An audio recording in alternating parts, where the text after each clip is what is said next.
A millionaire tested humanity. One child changed his life forever. No one paid much attention to the elderly man sitting motionless on a weathered bench in Ashford Square. Some assumed he was asleep after a long day. Others guessed he was another homeless man who had nowhere else to go. Office workers hurried past while staring at their phones. Joggers slowed only long enough to glance at him before continuing their routines. Parents pulled their children a little closer as they walked by, and tourists focused on taking photographs of the colorful gardens instead of noticing the lonely figure beneath the old oak tree. The old man never moved. His name was Victor Langston, and although no one around him realized it, he was one of the wealthiest men in the country. At 72 years old, he had built an international business empire from nothing more than determination, sleepless nights, and years of sacrifice.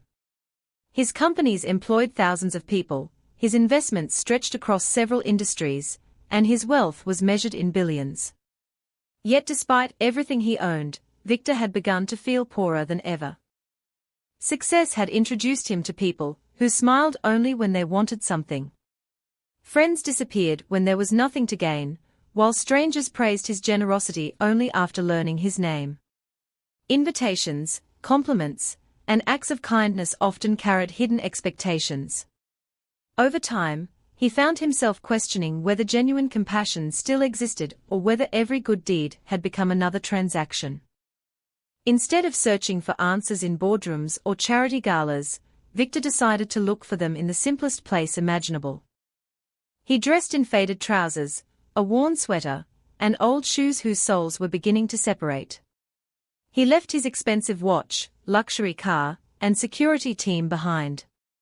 Carrying nothing but a small cloth bag, he quietly made his way to Ashford Square before sunrise and settled onto the old wooden bench. His plan was simple.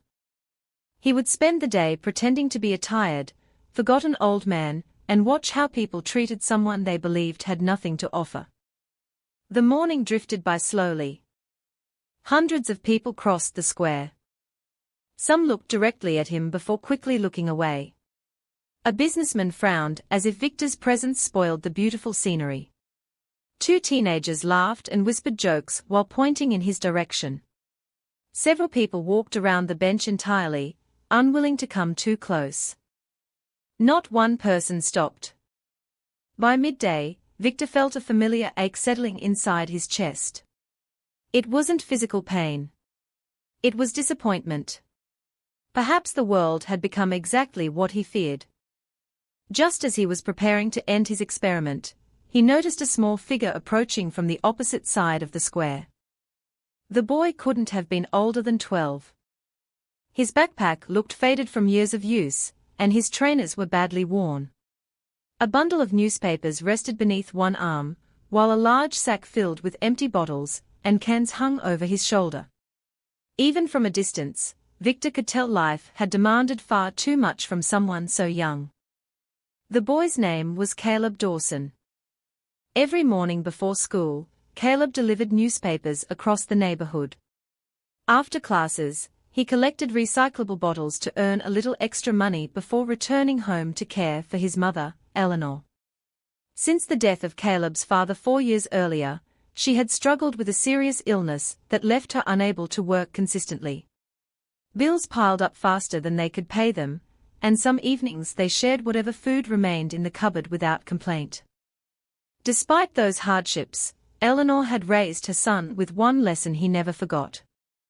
Never judge a person by what they wear, she often told him. Everyone is carrying a burden you cannot see. Caleb slowed as he reached the bench. He studied the elderly man for a few seconds. The old stranger looked exhausted. Caleb checked the small bottle of water in his backpack.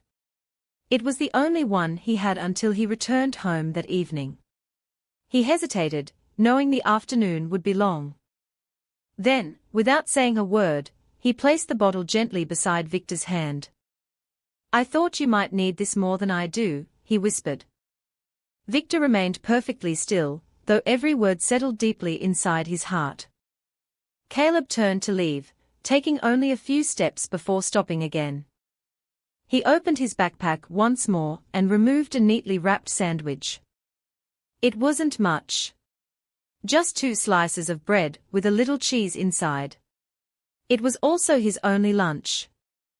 Looking back at the silent old man, Caleb smiled softly and placed the sandwich beside the water. "My mum says nobody should stay hungry if we can help it," he said quietly before walking away. For the first time that day, Victor felt tears threatening to fill his eyes. The richest gift he had received in years had come from a child who possessed almost nothing.